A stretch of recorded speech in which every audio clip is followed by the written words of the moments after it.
primeiro mandamento, não terás outros deuses diante de mim, é falado na linguagem de um soberano a um servo. Não pode haver lealdade dupla quando se trata de servir a Yahvé.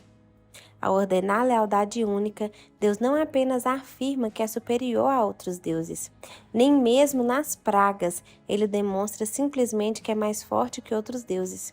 Deus declara que eles não existem.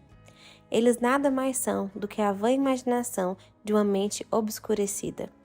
A primeira palavra é mais do que uma proibição de adorar a deuses menores.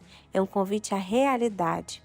Eu sou o Senhor, e não há outro. Além de mim, não há outro Deus. Isaías 45:5. Por que Israel não deveria adorar outros deuses diante de Deus? Porque não há outros deuses. Talvez isso pareça óbvio. Deus acabou de derrotar o maior inimigo do seu povo e envergonhar seus deuses inexistentes. Mas a verdade de que há apenas um Deus a ser adorado deve se estabelecer-se profundamente nas entranhas do povo de Israel, pois Deus trouxe seus filhos vitoriosos para fora do Egito com o propósito de conduzi-lo em vitória para dentro da Canaã politeísta. Pois Deus trouxe seus filhos vitoriosos para fora do Egito, com o propósito de conduzi-lo em vitória para dentro da Canaã politeísta. Depois de 400 anos no Egito, o politeísmo seria mais familiar a Israel do que o monoteísmo que o primeiro mandamento expressa. Parecia mais natural do que a adoração singular que Deus ordena, da mesma forma que o pecado costuma ser em comparação à justiça. A terra do outro lado do Jordão acena com confortável familiaridade da adoração a muitos deuses. A probabilidade de Israel retornar ao que lhe soa familiar é alta. O chamado ao monoteísmo não seria uma ideia nova para Israel aos pés do Sinai. O relato da criação em Gênesis 1 contém a ordem implícita de adorar somente a Deus.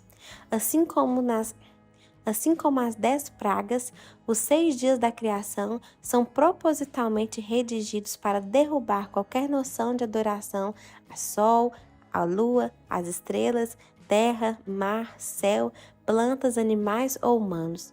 Todos os céus e toda a terra são mostrados como derivados, dependentes e a serviço do Deus sem origem, que sem esforço os chama à existência. Mas o povo de Deus esquece isso rapidamente. Já no capítulo 35 de Gênesis, encontramos um relato de advertência de adoração dividida entre os filhos de Deus. Parece que entre seu exílio em Padã-Arã e o seu retorno a Betel, Jacó e sua família haviam levado alguns ídolos domésticos clandestinos em seus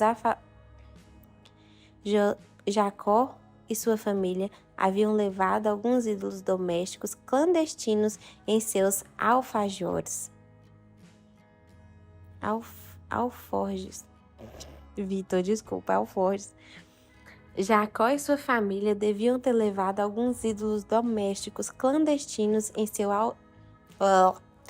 Jacó e sua família haviam levado alguns ídolos domésticos clandestinos em seus alforjes. Jacó e sua família haviam levado alguns ídolos domésticos clandestinos em seus alforjes. Embora Deus não tenha ordenado explicitamente isso, Jacó sabe que os ídolos devem ser retirados. Então disse Jacó à sua família e a todos que Então disse Jacó à sua família e a todos os que com ele estavam: lançai fora os deuses estranhos que há no vosso meio. Purificai-vos e mudai as vossas vestes. Levantemo-nos e subamos a Betel. Farei ali um altar ao Deus que me respondeu no dia da minha angústia e me acompanhou no caminho por onde andei. Gênesis 35, 2 e 3. A presença de ídolos A presença de ídolos entre a família de Jacó aponta para o funcionamento de uma mentalidade do tipo uma coisa e outra.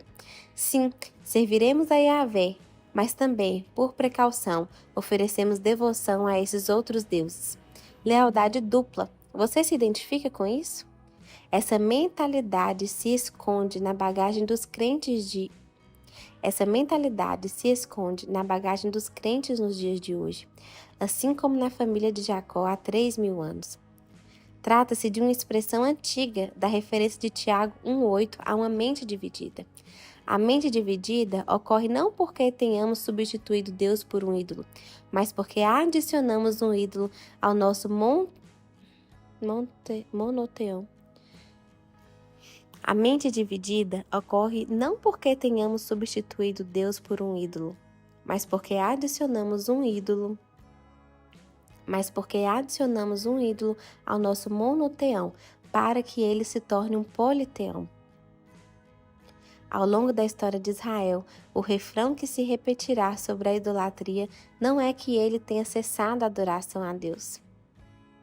Ao longo da história de Israel, o refrão que se repetirá sobre a idolatria não é que ele tenha cessado a adoração a Deus totalmente, mas que cessou a adoração a Deus somente.